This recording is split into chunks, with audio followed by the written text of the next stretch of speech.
Sawadika, very good evening and welcome to Thai PBS World Tonight. I'm Nabunag. And I'm Hatai Shikituranan. Good evening, and we hope you had a great weekend and kickstarting the program tonight with the most exciting news. So today, Thailand has reopened to several countries with the first flight coming from Japan, which landed earlier this morning.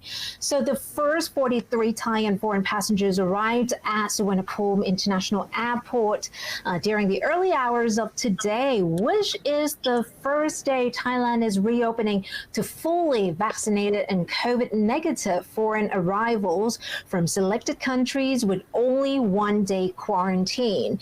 So at the airport, tight health safety controls were in place with more officials present than arriving passengers even. Officials were seen wearing full PPE suits, checking passengers' documents to make sure that they met the safety immigration requirements, and all luggage was sprayed with disinfectants before being loaded onto waiting vans, which took them to the pre-booked accommodation. It has been reported that a total of 61 international flights will enter Thailand via Suvarnabhumi Airport today, 40 of which are passenger flights with a total of 2,300 passengers, which also includes 11 flights from Thai Airways. And Thailand reopens its air borders to arrivals from 63 countries and territories with only 1 day quarantine today, while others can enter the country through 17 provinces, including Bangkok, through the Sandbox project with quarantine from 1 to 2 weeks required. However, citizens from these countries and territories must be fully inoculated with 2 doses of a recognized vaccine, pass an RT-PCR COVID-19 test in the 72 hours prior to arrival, have a minimum of 3 million baht health insurance cover, and undergo another COVID-19 test upon arrival. Among the places reopening to foreign tourists apart from Bangkok through the Sandbox project is the beach town of Hua Hin in the Upper South. Many businesses in Hua Hin are hoping that the reopening might offer a glimmer of hope, while Thai tourists are unsure if welcoming foreigners again will increase the infection rate. The director of Hua Hin Airport said that he does not believe that they will see any foreign tourists until January. Airlines are just starting to show interest in resuming direct flights between Hua Hin and places like Singapore, Hong Kong, and Malaysia, adding that no requirement for quarantine will have a positive effect on Hua Hin as well as nearby areas. And it's not only the D-Day for reopening, Kunat, some COVID restrictions have now been eased effective today as well. So the nighttime curfew will be lifted tonight in most parts of the country, including Bangkok, except for the dark red provinces. Meanwhile, good news for restaurants and a lot of us here, because the alcohol ban will be lifted in 4 provinces, which are Bangkok, Krabi, Phang Nga, and Phuket from tonight onwards. But we can't stay too late, even without curfew, because for Bangkok at least, this drinking in eateries is allowed only until 9 p.m. Right, so this is definitely very exciting news now with the nighttime curfew lifted, but unfortunately, if you think of drinking until midnight, you can't do that yet if you're in Bangkok, because you're only allowed to drink up until 9 p.m. But anyway, all of these stories that we're hearing today with the reopening, with the tourists coming in, this is a lot of hope for many of the businesses that rely on tourism. For sure, and at least with the lift of the so-called booze ban, actually it does help a lot for a lot of businesses too, even though they are not pubs and bars, which are remaining closed throughout the country. But at least it gives us a bit of hope to living our life and normalcy as well. So cheers to that.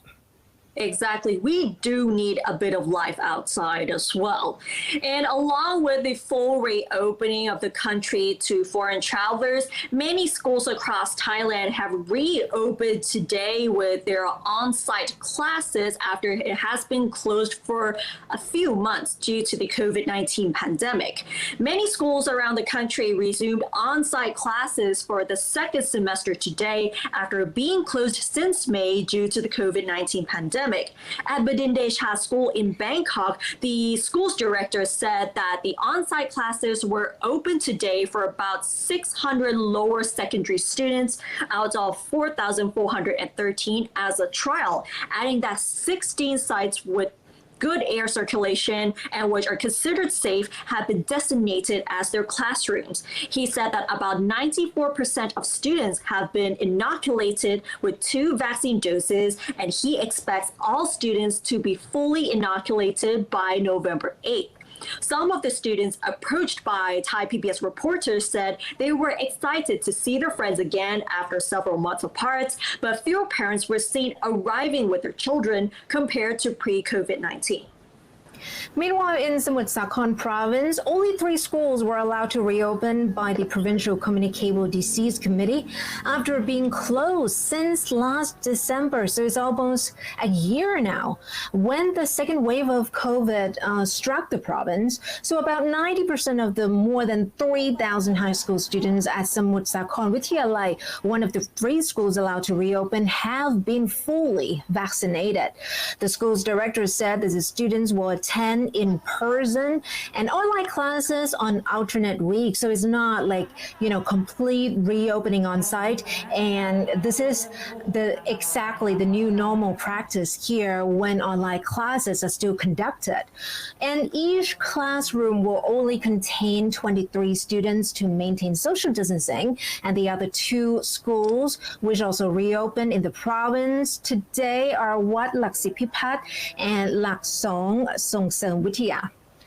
Well, really good news indeed for a lot of parents out there who didn't really have to coach and supervise their children for their online classes so much anymore. But that is not going away. It seems that they're doing both on-site and online. Right, but it's also good news for the students as well, because during the COVID-19 pandemic, they're not allowed to see their friends face to face. And with the school reopening, they are actually reunited as well. Yeah. Turning now to politics, and one of the topics being focused since last year is whether the police have been using excessive force against the protester and if they deserve more rights, such as the rights to bail. So earlier today, anti-establishment protest leader Panusaya Rung, along with activists from Amnesty International Thailand, submitted over 28,000 signatures gathered through a change.org campaign to a representative of Prime Minister Prayut Chan-o-cha, seeking an end to alleged violations of human rights by government officials. So Director of Amnesty International Thailand, Piyanut Khotsan, revealed that Amnesty International's London headquarters has been urging activists around the world to submit a letter to Thailand's Prime Minister to express concern over the continuing violence against certain peaceful protesters, from arrests and prosecutions of human rights activists and protesters to police used to disperse the protests.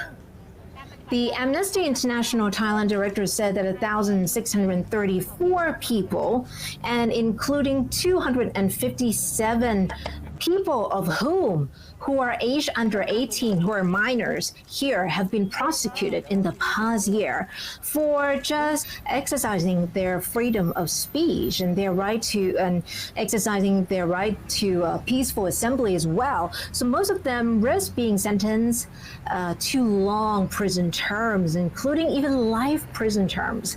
The police have responded to the protest by using crowd control measures and allegedly excessive force, such as, as we can see, with tear gas, water cannons, laced with chemicals even, and rubber bullets, among other things.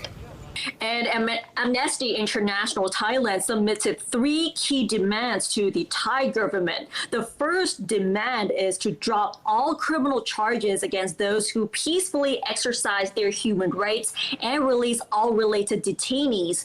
The second demand is to allow people to express their views freely and join peaceful assemblies without threats, which have an effect of limiting the exercise of their rights. And the last demand is to investigate immediately the reports of unnecessary and excessive use of police force without bias and with full transparency in accordance with international standards, including the United Nations basic principles on the use of force and firearms. So we have to admit that it has been a big debate whenever there are protests going on in Bangkok and elsewhere in Thailand, is the excessive force used by the police and government officials against the protesters. Right. And speaking of protests, even though we don't really see a lot of protests since early last year, for example, or not just early last year, but around the middle and towards the end of last year before it kind of died down with new wave of COVID. But the protesters were back once again on the streets last night to demand a repeal to the lèse majesté law, commonly known as Section 112. So anti-establishment protesters, which included the Rasdon group, the LGBT supporter, and Talufan members rally in Bangkok's Ratchaprasong shopping district yesterday to demand the repeal of the country's controversial lèse majesté law, Section 112, and also the release of their core members currently being held on remand on the lèse majesté charges. So the main purpose of the demonstration was to collect the signatures of at least 10,000 supporters of a change in the law, which will be submitted with the demand to the Prime Minister at the Government House. Many paintings conveying the protest messages were placed in front of the Central World Shopping Mall by protesters. Various speakers took turns to give addresses, all blasting the government, of course, the Prime Minister, and also the law itself. So before the rally began, the protesters' Vivo Guard group also entered into an agreement with the police. Actually, for your information, a lot of protests that could be held, you have to kind of come to an agreement with the police and asking for permission first. And that agreement yesterday that they made was that the protester had to promise not to march to the Royal Police Office, which is only a short distance from the Ratchaprasong intersection where they were, in return for not forcing the rally to disperse. Actually, I would say that's actually quite a smart and a good move on both sides to come to a peaceful negotiation and agreement, so then we don't see too much violence being played out on the streets that we have seen. Well, apart from the anti-government protesters who have been demanding the changes of the lèse majesté law, it looks like the main opposition party is also showing its support for the changes of the controversial law as well. Thailand's opposition Pheu Thai party has openly declared its support for amendment of the country's strict lèse majesté law, which is Section 112 of the Criminal Code, as well as the sedition law, or Section 116, which is currently in force, by having them submitted to Parliament for consideration. The announcement by Thaigasem Nitisiri, the party's political strategic committee chief, was posted on social media on Sunday, which coincided with a rally being held in Bangkok's Ratchaprasong shopping district by pro-democracy and anti-establishment groups to demand the repeal of the lèse majesté law and the release from detention of several protest leaders. Thaigasem said that the Pheu Thai party is ready to bring the demands of the protest groups and the proposal to amend these laws before Parliament to check the performance of the justice system, from police to public prosecutors to judges and correction officials, to ensure they are in compliance with the spirits of the laws. He also said that the party would like to check the government's orders and any regulations issued which could be deemed to be unjust so that prisoners of conscience can be released, which should help rebuild confidence in Thailand's justice system. The Pheu Thai party's latest move is a far cry from its previous non-committal position on issues relating to the monarchy, such as the lèse majesté law. Right. And only one political party has made a similar move before Pheu Thai. The opposition's Move Forward Party submitted the party's 5 draft bills to amend Section 112 to the House of Representatives in February this year. The drafts were, however, rejected by a bill screening committee of the House on the grounds that they may be unconstitutional. So the Move Forward Party's draft bills actually sought to decriminalize the acts of lèse majesté, to remove the law from the chapter regarding national security and to place it with a group of offenses related to the honor of the king, queen, heir apparent, and the region, the 4 people that the lèse majesté law actually covers. So that's a lot of movements in terms of politics. Indeed, even though we have other news like the ongoing COVID infections, but the country is also moving forward, not only with reopening, lifting of restrictions that we talked about before just now, but also political problems. Exactly. It looks like not only the anti-government protesters and the opposition parties are pushing forward with the changes to the strict lèse majesté laws as well, but it looks like the political heat is going to heat up very soon, so we'll have to see how it goes.